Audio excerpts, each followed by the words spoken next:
One of the benefits that I get for working where I work is I get to travel around and see things that I normally wouldn't have taken the time to go see. And I'm here in Alabama, and I happen to be going on a trip, and I happen to see the Tuskegee Airmen Air Base. And so I had a little time, so I pulled in to stop this because I've always been fascinated with the caliber of men that it took for black men during World War II era, to be courageous enough and have enough fortitude to go fight for this country, looking at what the future would hold for what they do in battle, knowing that when they go to fight for this country and come back, that they wouldn't be seen as equals. And these men did it anyway. And these men went to fight for a country, for the hope and the idea of freedom. And I just refuse to be like the liberals and the leftists and the people today that say that these men failed, that what they did and why they did it was a failure. In the Tuskegee, young African-American men came to Tuskegee from all over the nation to train as military pilots. They began with primary flight training here at Tuskegee Institute's Motion Field. Tuskegee Institute also had a smaller field. Just talks about all that here. These are these guys. Look at this. It's early in the morning, but I just thought I had to stop and see all this.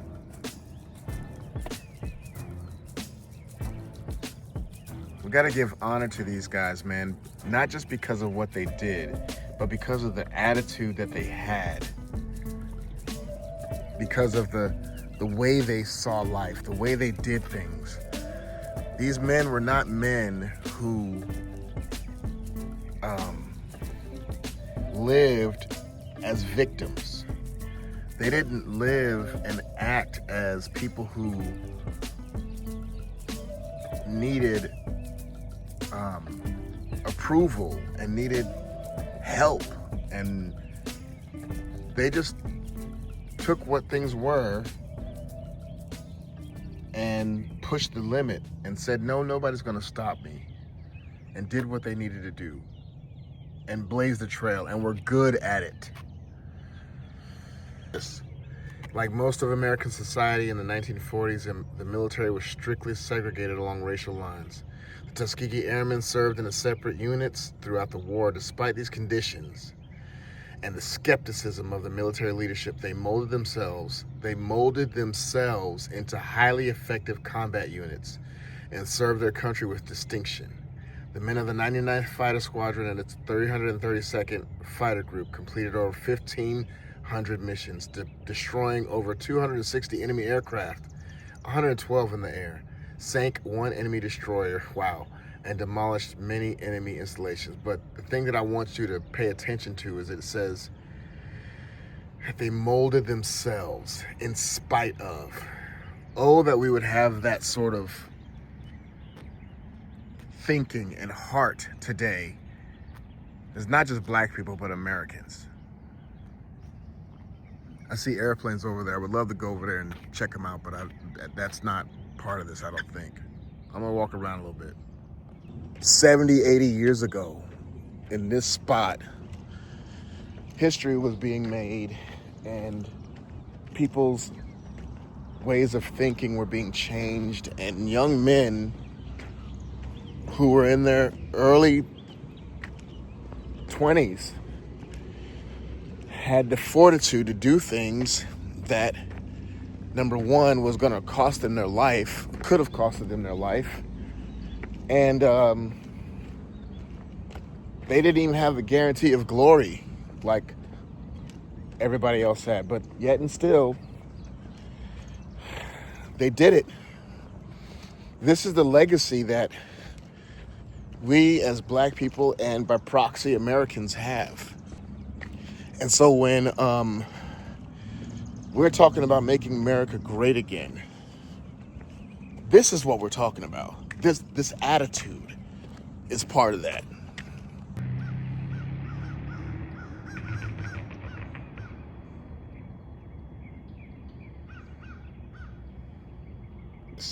Look at this. This was in 1941. And there it is. Imagine the history that went through here, that happened here. They learned to fly here, this airfield. I'm sure that they were doing PT and all kinds of stuff was going on here. Man. Gives me an appreciation of those that have gone before me. Just got to say thank you to you black men who went before me and blazed these trails so that I can stand on your shoulders in America today and do anything I want to do. I can do anything I want to do.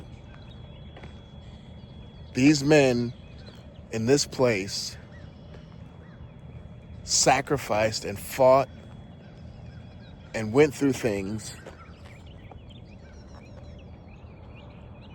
so that I and others can realize the dream of America and not live as a victim.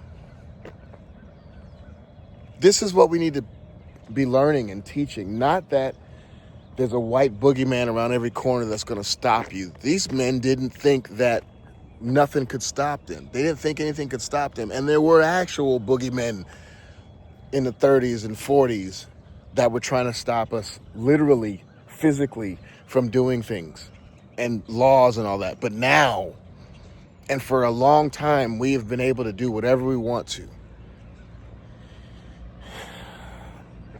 And with the Lord on your side, with God on your side, or with you on God's side, nothing is impossible.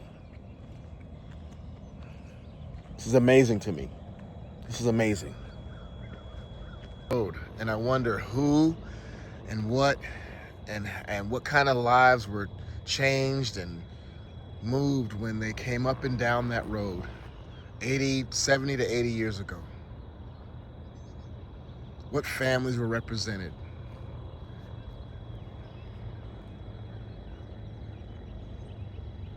The men that went through this academy, Tuskegee. I'm getting more gray hairs and getting older.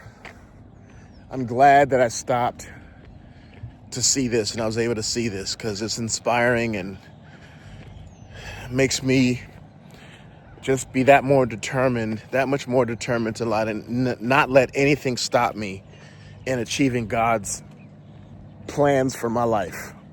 And I want you to do the same. White, black, all in between, whatever. Let this be a inspiration to you to not allow anything or anyone hold you back from the amazing in your life. Let the testimony of the Tuskegee Airmen inspire you to go after everything that God has called you to go after and to appreciate the America that we live in, to understand that making America great again or being America is exceptional because of what we are afforded because of the freedoms that we have and the freedoms that were fought for and won for everyone.